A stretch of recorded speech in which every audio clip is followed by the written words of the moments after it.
हमसे तो छल कइलू, नया साल में बदल गइलू।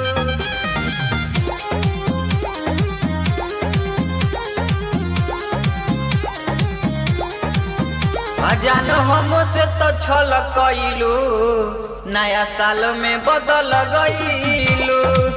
कि जान हमसे तो छल कइलू, नया साल में बदल गइलू।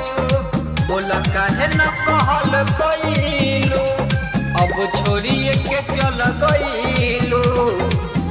पल भर में बदल गइलू, जान छोड़िए के चल गइलू। कि जान हमारा से छल कइलू, नया साल में बदल गइलू।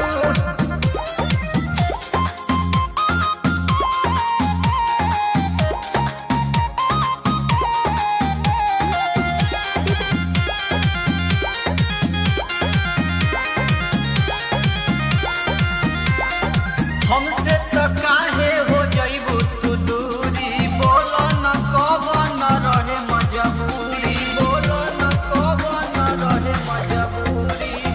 तोहरो तो पगली रे भगिया तो जागल, मोर जिंदगिया में अगिया तो लागल।